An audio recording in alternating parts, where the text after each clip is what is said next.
ಆತ್ಮೀಯ ಸ್ಪರ್ಧಾ ಮಿತ್ರರೇ, ನಿಮ್ಮೆಲ್ಲರೂ ಕೂಡ ಸ್ವಾಗತ ಸುಸ್ವಾಗತ ಫೇವರ್ ಇಂಡಿಯಾ ಅಕಾಡೆಮಿಗೆ.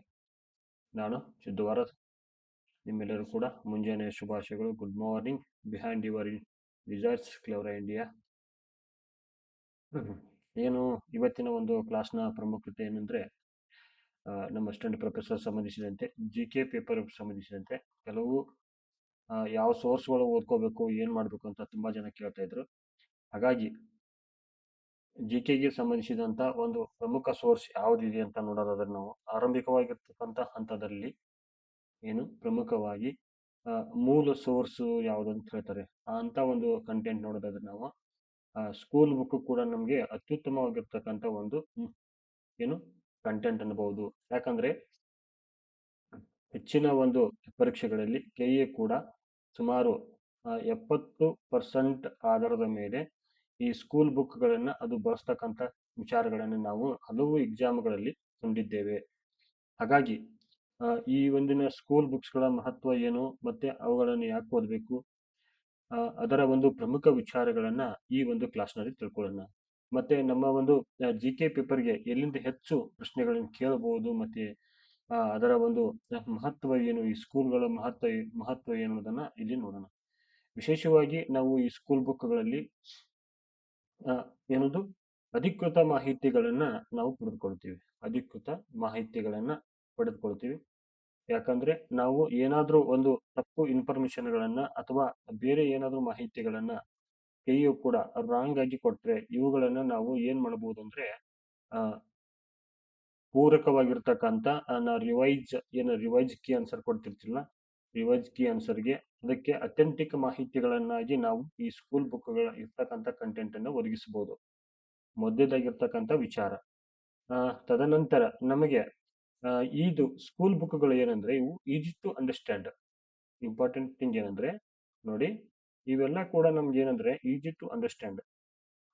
ಇದನ್ನ ಹೆಚ್ಚಿನ ಜನರು ಏನ್ ಮಾಡ್ತಾರೆ ಅಂದ್ರೆ ನೆಗ್ಲೆಕ್ಟ್ ಮಾಡ್ತಾರೆ ಈ ಬುಕ್ಸ್ಗಳನ್ನ. ಇವೇನಂದ್ರೆ ಈಸಿ ಟು ಅಂಡರ್ಸ್ಟ್ಯಾಂಡ್. ಯಾಕಂದ್ರೆ ಸರಳ ಭಾಷೆಗಳಲ್ಲಿ ಮಕ್ಕಳಿಗೆ ಅರ್ಥವಾಗತಕ್ಕಂತ ಒಂದು ಭಾಷೆಯಲ್ಲಿ ಬರ್ತಿರ್ತಕ್ಕಂತ ಒಂದು ಲ್ಯಾಂಗ್ವೇಜ್ ಅನ್ನು ನಾವಿಲ್ಲಿ ನೋಡ್ತೀವಿ. ಹಾಗಾಗಿ ಸ್ಕೂಲ್ ಬುಕ್ ತುಂಬಾ ಮಹತ್ವ ಇರತಕ್ಕಂಥ ಸೋರ್ಸ್ ಅಂತ ಹೇಳ್ಬೋದು. ನಮ್ಮ ಒಂದು ಅಸಿಸ್ಟೆಂಟ್ ಪ್ರೊಫೆಸರ್ ಎಕ್ಸಾಮ್ಗೆ ಈ GK ಪೇಪರ್ಗೆ ಸ್ಕೂಲ್ ಬುಕ್ಗಳು ತುಂಬಾ ಉಪಯುಕ್ತ ಮಾಹಿತಿಗಳನ್ನ ನೀಡ್ತಾವಂತ ನಾನು ನಿಮ್ಗೆ ಹೇಳ್ಬೋದು ಇಲ್ಲಿ. ಯಾಕಂದ್ರೆ ಹಲವು ವಿಚಾರಗಳಲ್ಲಿ ಕೂಡ ನಾವು ನೋಡ್ತಾ ಬಂದಿದ್ದೀವಿ.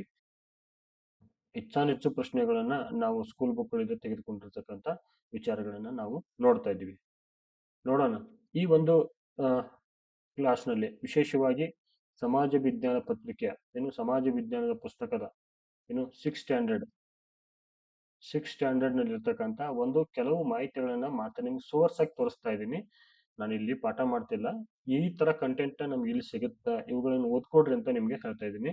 ಇಲ್ಲಿಂದ್ರೆ ಸಮಾಜ ವಿಜ್ಞಾನ ಪಠ್ಯ ಪುಸ್ತಕ ಭಾಗ 1ರಲ್ಲಿ ಇರ್ತಕ್ಕಂಥ ಕೆಲವು ಕಂಟೆಂಟ್ ಗಳನ್ನ ಇಲ್ಲಿ ನಾವು ನೋಡೋಣ. ಯಾಕಂದ್ರೆ ಇದು ಈ ಸಮಾಜ ವಿಜ್ಞಾನ ಪತ್ರಿಕೆ ಯಾವ ತರ ಐತಂದ್ರೆ, ಇಲ್ಲಿ ನಾವು ವಿಶೇಷವಾಗಿ ಹಿಸ್ಟ್ರಿಯನ್ನ ಕವರ್ ಮಾಡ್ಕೊಂಡಿರ್ತೀವಿ, ಮತ್ತೆ ಎಕನಾಮಿಕ್ಸ್ ಕವರ್ ಆಗಿರ್ತೈತಿ ಇಲ್ಲಿ, ಮತ್ತೆ ಸಾಧ್ಯದ ಮಟ್ಟಿಗೆ ಏನಾಗುತ್ತೆ ಅಂದ್ರೆ ಮಕ್ಕಳಿಗೆ ತಿಳ್ತಕ್ಕಂಥ ಒಂದು ಪಾಲಿಟಿ ಕೂಡ ಇಲ್ಲಿ ಕವರ್ ಆಗಿರ್ತೈತಿ ಇಲ್ಲಿ.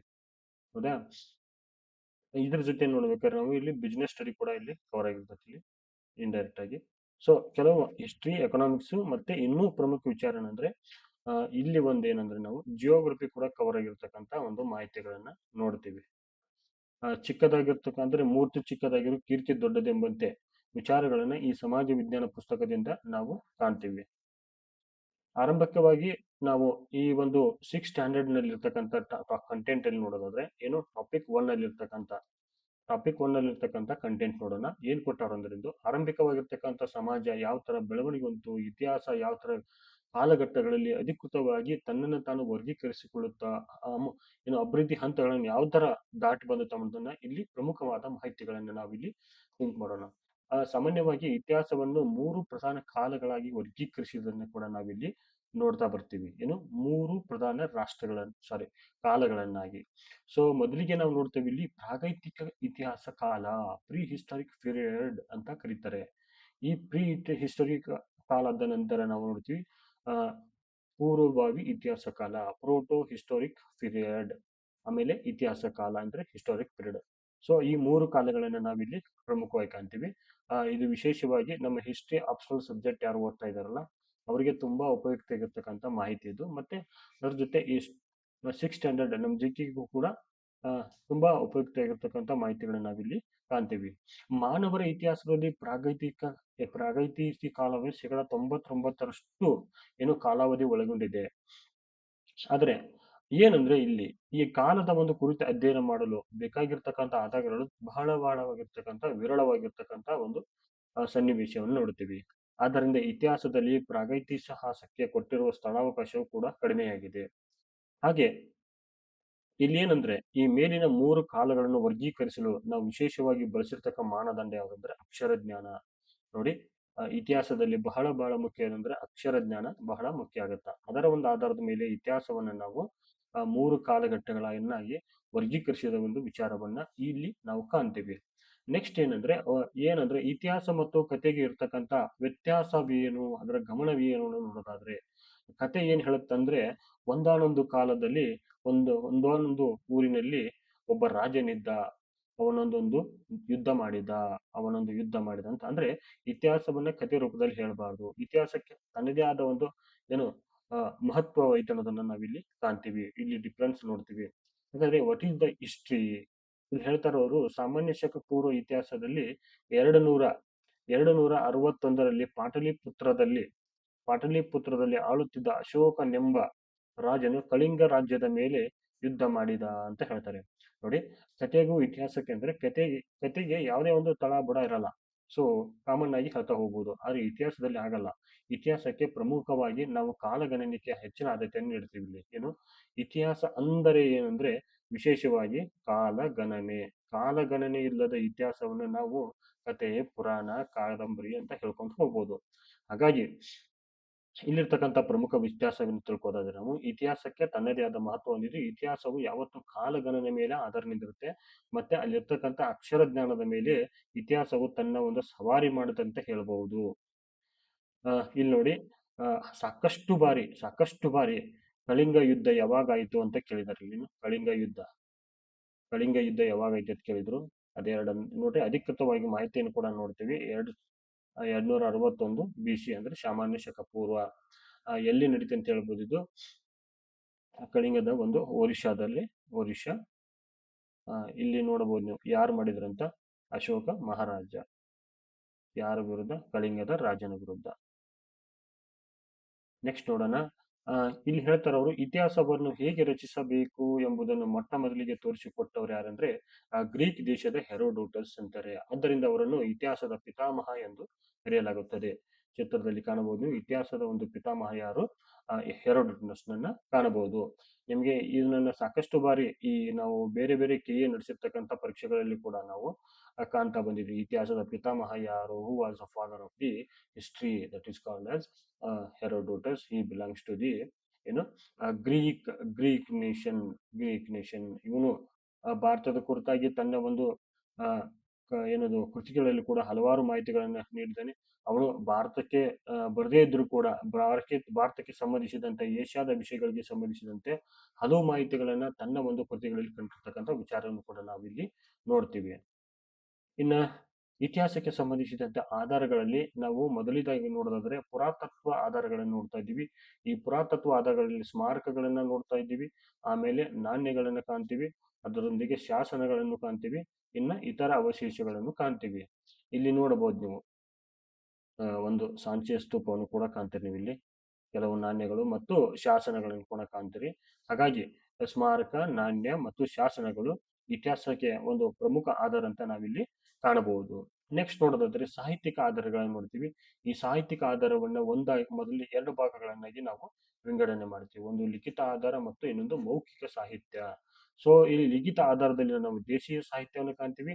ಇನ್ನು ವಿದೇಶಿ ಸಾಹಿತ್ಯ 2 ಭಾಗಗಳನ್ನಾಗಿ ವಿಂಗಡಣೆ ಮಾಡ್ತೀವಿ. ಅದರೊಂದಿಗೆ ಮೌಖಿಕ ಸಾಹಿತ್ಯವನ್ನು ಲಾವಣಿಗಳು, ಜಾನಪದ ಕಥೆಗಳು ಮತ್ತು ಐತಿಹ್ಯಗಳಾಗಿ.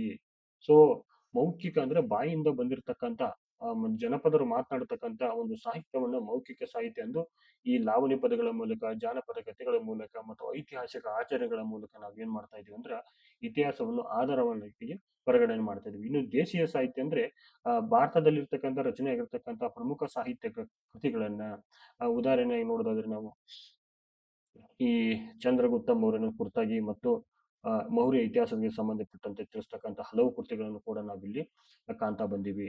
ಅದರ ಜೊತೆ ಹರ್ಷಚರಿತ ಕೃತಿಯನ್ನು ನೋಡ್ತಾ ಇದ್ದೀವಿ. ಇದು ಕೂಡ ಏನ್ ಮಾಡ್ತದೆ ಅಂದ್ರೆ ವರ್ಧನ ರಾಜ್ಯ, ಹರ್ಷವರ್ಧನರ ಒಂದು ಮೌಖರಿಗಳ ವರ್ಧನ ರಾಜ್ಯ ಒಂದು ಅವನ ಕುರಿತಾಗಿ ಸಂಪೂರ್ಣ ಮಾಹಿತಿಗಳನ್ನು ಕೊಟ್ಟಿರ್ತಕ್ಕಂಥ ವಿಚಾರ ನೋಡ್ತೀವಿ.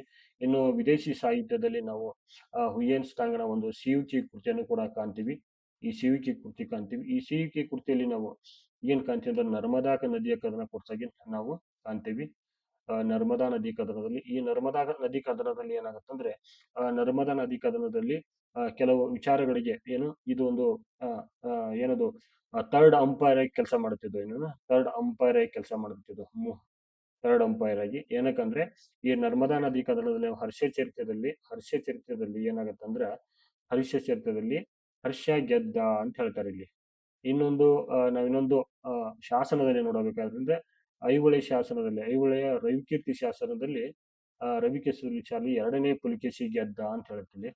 ಆ ಇತಿಹಾಸಕ್ಕೆ ಒಂದು ತೀರ್ಮಾನಕನಾಗಿ ಮತ್ತು ಮಧ್ಯದ ಏನು ಈ ಆ ಏನದು ಇಲ್ಲಿರ್ತಕ್ಕಂಥ ಗೊಂದಲವನ್ನು ನಿವಾರಿಸುವ ಒಂದು ಪ್ರಮುಖ ಕೃತಿ ಯಾವ್ದಂದ್ರೆ ಆ ಶಿವಿಕಿ ನರ್ಮದಾ ಥರ್ಡ್ ಅಂಪೈರ್ ಆಗಿ ಕೆಲಸ ಮಾಡ್ತಾ ಬಂದು ಅವನು ಹೇಳ್ತಾನೆ, ಯಾರು ಹುಯೆನ್ ಸ್ಟಾಂಗು, ಹರ್ಷ ನರ್ಮದಾ ನದಿಯಲ್ಲಿ ಕೊಚ್ಚಿ ಹೋಯಿತು.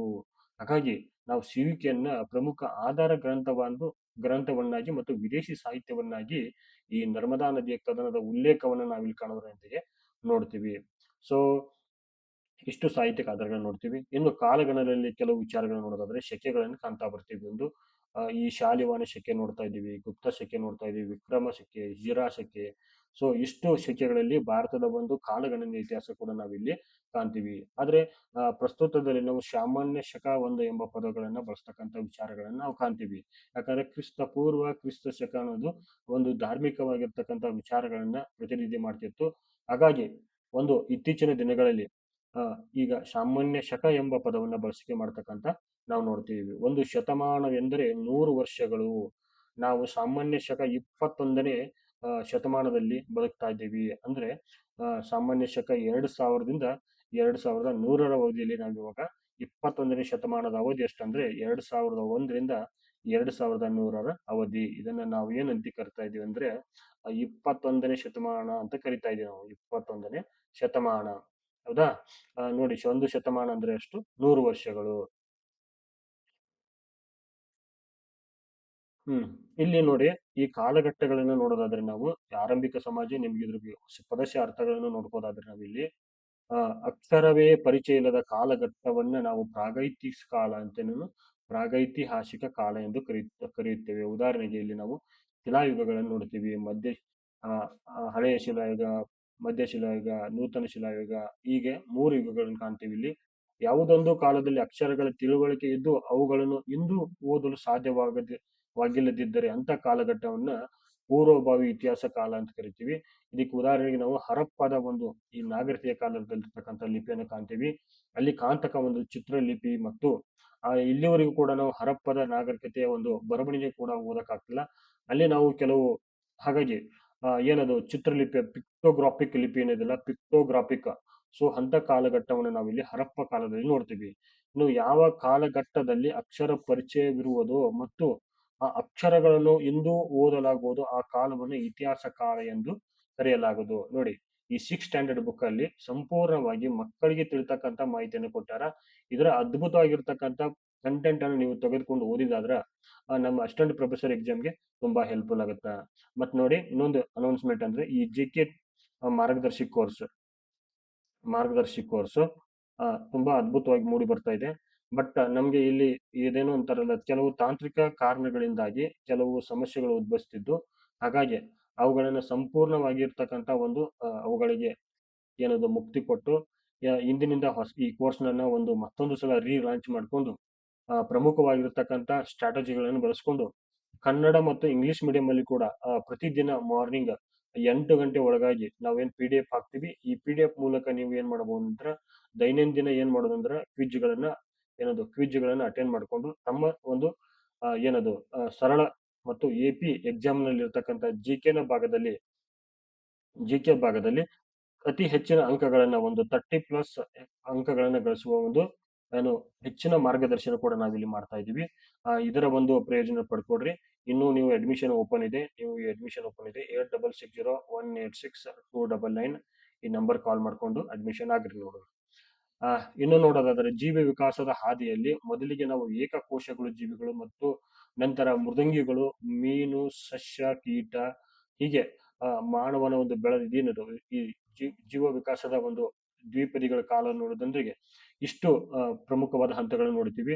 ನೋಡಿಲ್ಲಿ ಮೃದಂಗಿಗಳು, ಮೀನು, ಕೀಟ, ಸಸ್ಯ ಉಭಯವಾಸಿ, ರೆಕ್ಕೆಯುಳ್ಳ ಕೀಟ, ಸರೀಸೃಪ, ಪಕ್ಷಿಗಳು, ಸಸ್ತನಿಗಳು, ಹೀಗೆ ಈಗ ಬೆಳೆದ ಏನದು ಜೀವ ವಿಕಾಸದ ಹಾದಿಯಲ್ಲಿ ವಿಕಾಸದ ಹಂತಗಳನ್ನು ನಾವು ನೋಡ್ತಾ ಇದ್ದೀವಿ. ಅಂದ್ರೆ ಸುಮಾರು 18 ಲಕ್ಷಗಳ ವರ್ಷಗಳ ಹಿಂದೆ ಮಾನವ ಯಾವಾಗ ಉದ್ಭವಿಸಿತು ಕೇಳಬಹುದು. 18 ಲಕ್ಷಗಳ ವರ್ಷಗಳ ಹಿಂದೆ ಮಾನವರ ವಿಕಾಸವಾಯಿತು. ಪ್ರಶ್ನೆ ಕೇಳಬಹುದು, ಮಾನವನ ವಿಕಾಸ ಇಷ್ಟು ಈ ಒಂದು ಅವಧಿಯಲ್ಲಿ ಅಥವಾ ಇಷ್ಟು ವರ್ಷಗಳ ಹಿಂದೆ ಅಂತ ಆಗ್ಬೋದು. ಅದು 18 ಲಕ್ಷ ವರ್ಷಗಳ ಹಿಂದೆ, ಹೌದಾ. ಇನ್ನೊಂದೇನಂದ್ರೆ ಆಧುನಿಕ ಮಾನವರ ದೈಹಿಕ ರಚನೆಯನ್ನು ಹೊಂದಿದ ಮಾನವರು ಮೊದಲು ದಕ್ಷಿಣ ಆಫ್ರಿಕಾದಲ್ಲಿ ಕಾಣಿಸಿಕೊಂಡರು. ಈ ಪ್ರಶ್ನೆ ಕೇಳಬಹುದು. ನೋಡಿ ಏನ್ ಪ್ರಶ್ನೆ ಕೇಳೋದು, ಆಧುನಿಕ ಮಾನವರ ದೈಹಿಕ ರಚನೆಯನ್ನು ಹೊಂದಿದ ಮಾನವರು ಮೊದಲು ಎಲ್ಲಿ ಕಂಡು ಬಂದರು ಅಂತ ಕೇಳಬಹುದು. ಅದೆಲ್ಲಿ ಸೌತ್ ಆಫ್ರಿಕಾದಲ್ಲಿ ಕಂಡಿರ್ತಕ್ಕಂಥ ಒಂದು ವಿಚಾರವನ್ನು ಕೂಡ ನಾವಿಲ್ಲಿ ಕಾಣ್ತೀವಿ. ಇನ್ನು ಆಫ್ರಿಕಾದಿಂದ ಪ್ರಪಂಚದ ವಿವಿಧ ಭೂಭಾಗಗಳಿಗೆ ವಲಸೆ ಹೋಗಿ ಏನು ಬೇರೆ ಬೇರೆ ಒಂದು ಜನಾಂಗಗಳು ಉದ್ಭವಿಸಲು ಕಾರಣ ಐತೆ ಅಂತ ಹೇಳ್ಬೋದು ನಾವು. ಇನ್ನು ಹಳೆಯ ಶಿಲಾಯುಗ ಕುರಿತಂತೆ ಸಂಪೂರ್ಣವಾಗಿರ್ತಕ್ಕಂಥ ಮಾಹಿತಿಯನ್ನು ಕೂಡ ನಾವಿಲ್ಲಿ ಸ್ಕೂಲ್ ಬುಕ್ ಅಲ್ಲಿ ನೋಡಬಹುದು. ಅಂದ್ರೆ ನಮ್ಗೆ ಎಕ್ಸಾಮ್ ಎಷ್ಟು ಓರಿಯೆಂಟೆಡ್ ಇಲ್ಲ ಅಷ್ಟು ಮಾಹಿತಿಗಳನ್ನ ಇಲ್ಲಿ ಚೆನ್ನಾಗಿ ಕೊಟ್ಟವ್ರು ಅವರು. ಈ ಕಾಲದಲ್ಲಿ ಮಾನವರ ಏನದು ಇತಿಹಾಸದ ಆರಂಭಿಕ ಪುರಾತಾತ್ವಿಕ ಆರ್ಕಿಯಾಲಜಿಕ ಹಂತವನ್ನು ಕೂಡ ನಾವಿಲ್ಲಿ ಕಾಣ್ತೀವಿ. ಈ ಕಾಲದ ಮಾನವರು ವಿಶೇಷವಾಗಿ ಹಣ್ಣು ಹಂಪಲ ಗೆಡ್ಡೆ ಗೆಣಸುಗಳನ್ನು ತಿಂದು ಬದುಕುತ್ತಿದ್ದರು. ಅಲೆಮಾರಿಗಳಾಗಿದ್ದ ಇವರು ಆಹಾರವನ್ನು ಅರಿಸುತ್ತಾ ಗವಿಗಳಲ್ಲಿ ಕಲ್ಲಾಸರುಗಳಲ್ಲಿ ವಾಸಿಸುತ್ತಿದ್ದರು. ಅದರ ಜೊತೆಗೆ ಏನಾಗುತ್ತೆ, ಚಾಕು, ಕಲ್ಲುಳಿ, ಮೊನೆ, ದೊಡ್ಡ ದೊಡ್ಡ ಏನದು ಶಿಲಾ ಒಂದು ಉಪಕರಣಗಳನ್ನ ಈ ಬೆನಚು ಕಲ್ಲುಗಳಿಂದ ಅಂದ್ರೆ ಕ್ವಾರ್ಟ್ಜೈಟ್ ಶಿಲೆಗಳಿಂದ ಬೆನಚು ಕಲ್ಲುಗಳಿಂದ ತಯಾರಿಸುತ್ತಿದ್ದರು. ಹೀಗೆ ಎಲೆ ಮತ್ತು ತೊಗಟೆಗಳನ್ನ ಹೊದಿಕೆಗಳಾಗಿ ಬಳಸ್ತಿದ್ರು. ಇಲ್ಲಿ ಪ್ರಶ್ನೆ ಕೇಳಬಹುದು, ಇಲ್ಲಿ ಹಳೆಯ ಶಿಲಾಯುಗದವನ್ನ ಏನೆಂದು ಕರೆಯಲಾಗುತ್ತಿತ್ತು ಕೇಳಬಹುದು. ಇಲ್ಲಿ ಏನ್ ಕೊಟ್ಟಿದಾರಂದ್ರೆ ಅವರು ಬೆನಚು ಕಲ್ಲಿನ ಮಾನವ ಅಂತ ಕರಿಬಹುದು. ಬೆನಚು ಕಲ್ಲಿನ ಮಾನವ ಅಂತ ಕೂಡ ಕರೀತಾರೆ. ಇಲ್ಲಿರ್ತಕ್ಕಂಥ ಒಂದು ಸಂಗತಿಯನ್ನ ಇಲ್ಲಿರ್ತಕ್ಕಂಥ ಮಾಹಿತಿಗಳನ್ನ ಒಂಚೂರು ಗಮನ ಹರಿಸಿ. ಇನ್ನೊಂದೇನು ನೋಡೋದಾದ್ರೆ ಇಲ್ಲಿ ಹಳೆಯ ಶಿಲಾಯುಗದ ಕೊನೆಯ ಘಟ್ಟದಲ್ಲಿ ಏನಂದ್ರೆ ಆಹಾರಕ್ಕಾಗಿ ಬೇಟೆಯಾಡುವುದು ಮತ್ತು ಮೀನು ಹಿಡಿಯೋದನ್ನ ಕಂಡುಕೊಂಡ. ಇಲ್ಲಿ ಏನ್ ಪ್ರಶ್ನೆ ಕೇಳಬಹುದು ಅಂದ್ರೆ ಬೇಟೆ, ಆಹಾರ, ಆಹಾರಕ್ಕಾಗಿ ಬೇಟೆಯಾಡುವುದನ್ನ ಕಲ್ತ ಮನುಷ್ಯ. ಆಮೇಲೆ ಮೀನು ಹಿಡಿಯುವುದನ್ನು ಕೂಡ ಇಲ್ಲಿ ಕಲ್ತಿರ್ತಕ್ಕಂಥ ವಿಚಾರವನ್ನು ನೋಡ್ತೀವಿ. ಇನ್ನು ಈ ಹಳೆಯ ಶಿಲಾಯುಗದ ಕೊನೆಯ ಘಟ್ಟದಲ್ಲಿ ಮೊದಲ ಬಾರಿಗೆ ಬೆಂಕಿಯ ಪರಿಚಯವಾಗಿರ್ತಕ್ಕಂಥ ಒಂದು ಘಟನೆಯನ್ನ ಕೂಡ ನಾವಿಲ್ಲಿ ಕಾಣ್ತೀವಿ, ಹೌದಾ. ಅದರ ಜೊತೆ ಹಳೆಯ ಶಿಲಾಯುಗದ ಪ್ರಮುಖ ನೆಲೆ ಎಂದರೆ ಸಾಕಷ್ಟು ಬಾರಿ ಪ್ರಶ್ನೆಗಳು ಕೇಳಿದ್ದಾರೆ ನೋಡ್ರಿ ಇದನ್ನ. ಮಧ್ಯಪ್ರದೇಶದ ಬೋಲಾನ್ ವ್ಯಾಲಿ, ಆಮೇಲೆ ಕರ್ನಾಟಕದ ಹುಣಸಗಿ, ಬೈಚಬಾಳ ಪ್ರದೇಶ, ಅದರೊಂದಿಗೆ ಆಂಧ್ರ ಪ್ರದೇಶದ ಕರ್ನೂಲ್, ಅಮರಾವತಿ ಮತ್ತು ಈ ಪ್ರಶ್ನೆ ಆಗಿತ್ತು ನೋಡ್ರಿ ತಮಿಳುನಾಡಿನ ಒಂದು ಅತಿರಂಪಕ್ಕಂ ಇಂಥ ಒಂದು ಅದ್ಭುತವಾಗಿರ್ತಕ್ಕ ಕಂಟೆಂಟ್ ನಾವಿಲ್ಲಿ ನೋಡಬಹುದು. ಇನ್ನು ಸಾಮಾನ್ಯವಾಗಿ ಹಳೆಯ ಶಿಲಾಯುಗದ ಕಾಲಘಟ್ಟವನ್ನ 5 ಲಕ್ಷ ವರ್ಷಗಳಿಂದ 12,000 ವರ್ಷಗಳ ಮಧ್ಯೆ ಗುರುತಿಸಲಾಗಿದೆ. ನೆಕ್ಸ್ಟ್ ನೋಡ್ರಿ, ಇಲ್ಲಿ ಹಳೆಯ ಶಿಲಾಯುಗದ ನೆಲೆಗಳನ್ನು ಕೂಡ ನಾವಿಲ್ಲಿ ಮ್ಯಾಪ್ ಅಲ್ಲಿ ಕೂಡ ನೋಡಬಹುದು. ಈ ಸ್ಕೂಲ್ ಬುಕ್ ದಲ್ಲಿ ಇರ್ತಕ್ಕಂಥ ಮ್ಯಾಪ್ ಅನ್ನು ನೋಡ್ಕೊಡ್ರಿ, ತುಂಬಾ ಅದ್ಭುತವಾಗಿರ್ತ ಕಂಟೆಂಟ್ ಕೊಡ್ತಾರೆ ನೋಡ್ರಿ. ಒಂದು ಹುಣಸಗಿ ಕಾಣ್ತೀವಿ ಇಲ್ಲಿ ಕರ್ನಾಟಕದಲ್ಲಿ, ಆಮೇಲೆ ಮಹಾದ, ಸರಾಯ್ ನಹಾರ, ಮತ್ತೆ ಅದಮ್ಗರ, ಬಾಗೋರ್, ಗಣೇಶ್ವರ್ ಇದೆಲ್ಲ ಡೈರೆಕ್ಟ್ ಆಗಿ ಕೊಟ್ಟಿದ್ದಾರೆ ನೋಡ್ರಿ. ಬ್ರಹ್ಮಗಿರಿ ನೋಡ್ತೀವಿ, ಅಶೋಕನ ಶಾಸನ, ಬನಹಳ್ಳಿ ಕೂಡ ನಾವಿಲ್ಲಿ ಕಾಣ್ತೀವಿ. ನೆಕ್ಸ್ಟ್ ನೋಡೋದ ಮಧ್ಯ ಶಿಲಾಯುಗ ಮೆಸೊಲಿಥಿಕ್ ಏಜ್ ಅನ್ನು ಕೂಡ ನಾವಿಲ್ಲಿ ಕಾಣಬಹುದು. ಇಲ್ಲಿ ಏನಂದ್ರೆ ಮಾನವರು ದೊಡ್ಡ ದೊಡ್ಡ ಶಿಲಾ ಉಪಕರಣ ಬದಲು ಕೌಶಲ್ಯ ಭರಿತ ಕಿರು ಆಯುಧಗಳನ್ನು, ಮೈಕ್ರೋಲಿಥಿಕ್ ಆಯುಧಗಳನ್ನ ಇಲ್ಲಿ ಬಳಸ್ತಾ ಬಂದ್ರು. ಹಾಗಾಗಿ ಇಲ್ಲಿನ ಕಾಲಘಟ್ಟವನ್ನ ನಾವು ಸೂಕ್ಷ್ಮ ಶಿಲಾಯುಗ ಅಂತ ಕರಿತೀವಿ. ನೆಕ್ಸ್ಟ್ ಏನಂದ್ರೆ ಇಲ್ಲಿ ಕೂಡ ನಾವೇನಂತ ಪಶುಸಂಗೋಪನೆಗೆ ಚಾಲನೆ ಕೊಟ್ಟಿರ್ತಕ್ಕಂಥ ವಿಚಾರವನ್ನ ನಾವಿಲ್ಲಿ ಕಾಣ್ತೀವಿ. ಮಧ್ಯಯುಗದ ಒಂದು ಶಿಲಾಯುಗದ ಮಾನವರು ಕೂಡ ತಮ್ಮ ಮತ್ತು ಪಶುಗಳ ಆಹಾರಕ್ಕಾಗಿ ನಿರಂತರ ಅಲೆದಾಟವನ್ನ ಮಾಡ್ತಿದ್ರು.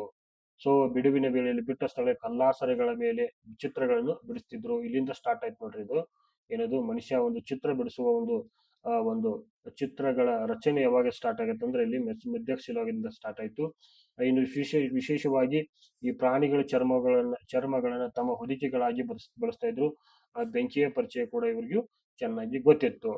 ಇನ್ನು ಮಧ್ಯಪ್ರದೇಶದ ಭೀಮ್ಬೆಟಕ, ಅದಂಗಢ್ ಮತ್ತು ಕರ್ನಾಟಕದ ಬ್ರಹ್ಮಗಿರಿ, ಕನಗನಹಳ್ಳಿ, ರಾಜಸ್ಥಾನದ ಬಾಗೋರ್, ಗಣೇಶ್ವರ್, ಪಶ್ಚಿಮ ಬಂಗಾಳದ ಬೀರ್ಬಾನ್ಪುರ್ ಮತ್ತು ವಾಸನ್ ಪಸಾರಿ ಯಲ್ಲಿ, ಆಂಧ್ರ ಪ್ರದೇಶದ, ಉತ್ತರ ಪ್ರದೇಶದ ಸರಾಯ್, ನಹರಾಯ್ ಮತ್ತು ಮಹದಾ ಮುಂತಾದ ಪ್ರಮುಖವಾದ ಒಂದು ಶಿಲಾನೆಲೆಗಳನ್ನು ಇಲ್ಲಿ ಕಾಣ್ತೀವಿ. ಮಧ್ಯಯುಗದ ಕಾಲವನ್ನು ಇಂದಿಗೂ 12,000 ವರ್ಷಗಳಿಂದ 12,000 ವರ್ಷಗಳಿಂದ ಎಷ್ಟು 9,000 ವರ್ಷಗಳ ಕಾಲವನ್ನ ನಾವು ಮಧ್ಯಶಿಲಾಯುಗಕ್ಕಂತ ಕರಿತಾ ಇದ್ದೀವಿ. ಹೌದಾ? ಇನ್ನು ಈ ಕನಗನಹಳ್ಳಿ ನೆನಪಿಟ್ಕೊಡ್ರಿ, ಬಹಳ ಇಂಪಾರ್ಟೆಂಟ್. 2019 ಒಂದು UPSC ಪರೀಕ್ಷೆಯಲ್ಲಿ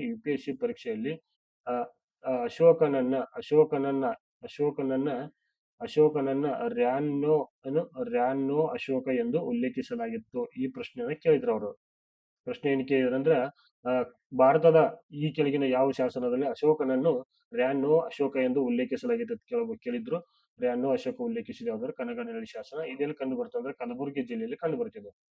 ಕಲಬುರಗಿ ಜಿಲ್ಲೆಯಲ್ಲಿ ಎಲ್ಲಿ ಅಂದ್ರೆ ಈ ಸನ್ನತಿ ಶಾಸನ ಪಕ್ಕ, ಸನ್ನತಿ ಎಂಬ ಪ್ರದೇಶದ ಪಕ್ಕ ಕನಗನಹಳ್ಳಿಯಲ್ಲಿ ನಾವು ಕಂಡು ಬರ್ತೀವಿ. ಇದು ಕರ್ನಾಟಕದ ಬ್ರಹ್ಮಗಿರಿಯಲ್ಲಿ ಕೂಡ ನಾವು ಅಶೋಕನ ಶಾಸನವನ್ನು ಕಾಣ್ತೀವಿ. ಇಲ್ಲಿ ಈ ಶಾಸನದಲ್ಲಿ ಏನಂತ ಇಶಿಲ ಎಂಬ ಪದವನ್ನು ಮೊಟ್ಟ ಮೊದಲ ಬಾರಿಗೆ ನೋಡ್ತೀವಿ. ಇಶಿಲ ಅಂದ್ರೆ ಏನಂದ್ರೆ ಕೋಟೆ ಎಂದರ್ಥ. ಇದನ್ನ ಕನ್ನಡದ ಮೊಟ್ಟ ಮೊದಲ ಪದ ಅಂತ ಕೂಡ ನಾವು ಕರಿತೀವಿ.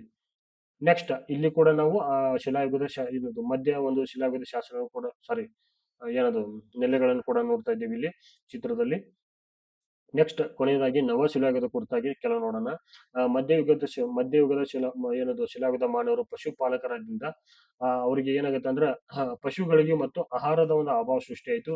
ಹಾಗಾಗಿ ಏನ್ ಮಾಡ್ತಾರೆ ಅಂದ್ರೆ ಆಹಾರಕ್ಕಾಗಿ ಅಲೆಯುವುದನ್ನು ಬಿಟ್ಟರು ಅವರು. ಬಿಟ್ಟು ಏನ್ ಮಾಡ್ತಾರೆ, ಕೃಷಿಯ ಉತ್ಪಾದನೆ ಸ್ಟಾರ್ಟ್ ಆಯ್ತು ಇಲ್ಲಿಂದ.